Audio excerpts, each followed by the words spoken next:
আতঙ্ক ছিল, অনেক মানুষ ভয় পেয়েছিল তখন যখন এরশাদের পতনের পর পটিয়া থেকে জাতীয় সংসদ নির্বাচন করলে এই নির্বাচনে জয়ী হয়ে আসতে পারবে কিনা।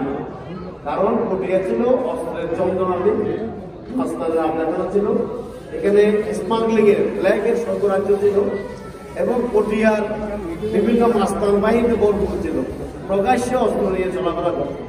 এটা আমরা কলেজ থেকে দেখেছি, আপনারা অনেকেই দেখেন নাই। 91 সালে সরকারের পতনের পর যখন দলের নমিনেশন দেওয়া হচ্ছে, অনেকে ভয় পেয়ে গিয়েছিলেন যে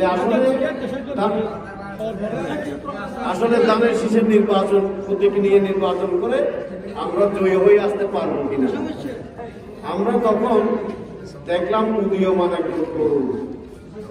একজন উদীয়মান তরুণ, যিনি এই ঐতিহাসিক পটিয়ার, ওনার পিতা সালেহ আহমদ চৌধুরী, সালেহ আহমদ চৌধুরীকে আমি চিনতাম, নাম শুনেছি। তখন উনি একবার জাতীয় সংসদ নির্বাচন করেছিলেন স্বতন্ত্র প্রতীক নিয়ে, তলোয়ার প্রতীক নিয়ে স্বতন্ত্র নির্বাচন করেছিলেন জিয়াউর রহমানের সময়। তখন নজরুল ইসলাম সাহেব বিএনপির এমপি হয়েছিলেন।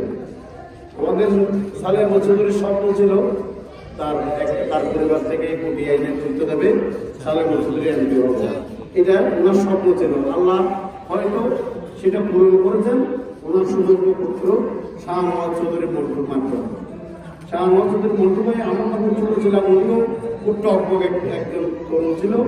উনি যখন এই যে পতিত দেশবন্ধ এবং স্বৈরাচার হাসিনার দেশকে ধ্বংস করেছে, তখনও এরশাদ দেশকে ধ্বংস করেছিল। অনেক মানুষ স্বাভাবিকভাবে চলাফেরা করতে পারতো না, যে মানুষ ভয়ে হয়েছিল যে নির্বাচন করলে আমি জিতে আসতে পারবো কিনা। তখন কিন্তু এভাবে নির্বাচন অনেক মানে বিধিনিষেধ ছিল না, প্রচুর টাকা খরচ হতো, প্রচুর টাকা খরচ করতে হতো এবং চ্যালেঞ্জিং বিষয় ছিল। আমরা তখন শুনেছি 91 সালে যে মনোনয়ন বোর্ড গঠন করা হয়েছিল, সেখানে তিনি বলেছিলেন, মন্টু ভাইয়ের সাথে আমাদের অনেক সময় নিত্যতাপূর্ণ পরিবেশের কথা হয়েছে, তিনি বারবার বলেছেন আমাদেরকে যে নমিনেশন নেওয়ার সময় তিনি বলেছিলেন যে ম্যাডাম যদি আমাকে, বেগম খালেদা জিয়া নমিনেশন দিয়েছিলেন, ম্যাডাম আমাকে যদি নমিনেশন দেন, এটা শেখ হাসিনার সাথে দিলেও পটিয়া থেকে আমি জিতে আসবো। এই যে একটা চ্যালেঞ্জিং, পটিয়া থেকে যদি আমার বিরুদ্ধে শাহ মোহাম্মদ চৌধুরী মন্টুর বিরুদ্ধে যদি শেখ হাসিনাও ইলেকশন করে, সেই ইলেকশন আমি চ্যালেঞ্জ গ্রহণ করলাম, আমি জিতে আসবো।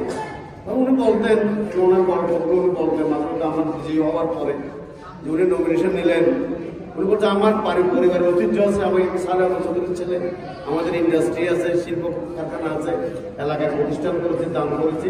সর্বোপরি বিএনপির প্রতীক দানের শীষ জিয়াউর রহমানের হাত যেখানে পড়েছে, বিএনপির প্রতীক যেখানে লেগেছে, তাকে পরাজিত করার শক্তি কারণ নাই। সুতরাং উনি যেই বীরের বেশে চ্যালেঞ্জ নিয়ে যেদিন দায়িত্ব নিয়েছিলেন, উনি জিতবেন এই যে দৃঢ় প্রত্যয় নিয়ে তিনি সেদিন 91 সালের 27 ফেব্রুয়ারি আমাদের সেই নির্বাচন ছিল। 91 সালের 27 ফেব্রুয়ারি নির্বাচনে উনি অংশগ্রহণ করেছিলেন, লড়াই করেছেন, বীরের বেশে জিতেছেন এবং বীরের বেশে আমাদের কাছ থেকে প্রস্থান করে আল্লাহ ডাকে শাহ নজরুল মন্টু এসেছেন, জয় করেছেন এবং বিজয়ী বেশে আল্লাহ তাকে নিয়ে গেছে। কারণ পটিয়াতে অনেক এমপি হয়েছে, আগামী দিনে অনেক এমপি হবে। শাহ নওয়াজ চৌধুরী মন্টু দ্বিতীয় শাহ নওয়াজ চৌধুরী মন্টুকে আমরা খুঁজে পাবো। আমরা ওনাকে দেখেছি একেবারে নিরহংকার একটা মানুষ, একেবারে নিরহংকার। আমরা তো ছোট ছিলাম, আমরা বললাম না, ওনার মৃত্যু হয়ে গেছে 27 বছর, 5 বছর এমপি, 27-এর 5-এ 32 বছর। 32 বছর আগে যাকে আমরা দেখেছি, আমার বয়স এখন কত, 55 বছর। আপনি মাইনাস করেন, 55 থেকে 32 মাইনাস করলে 18, 19 বা এরকমই হবে। আমাদের 18 বা 20-এর মধ্যে আমাদের বয়স ছিল। যে এই 1 বছর আগে আমরা বললাম না, আমাদের আঙ্কেল তখন ছোট ছিল, ওনাদের বোন যেটা জেরিন তখন জন্ম নেয় নাই। জেরিন কিন্তু মন্টু ভাই এমপি হওয়ার পরে জন্ম নিয়েছে।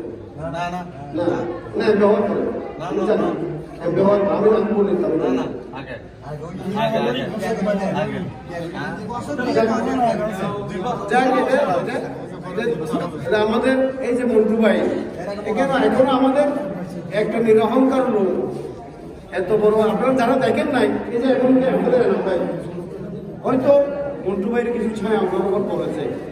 আমি মনে করি আর কি এনাম ভাই যখন জনগণের সাথে যেখানে যায় দাঁড়িয়ে যায়, মানুষ গলাগলি করে, বুকের জড়িয়ে ধরে, খোলাখুলি করে, বাতের টেবিল বলে, এই যে যেখানে যায় এনাম ভাই সবাইকে যেমন জড়িয়ে ধরে, এটা আপনারা দেখতেছেন এনাম ভাইয়ের কারণে।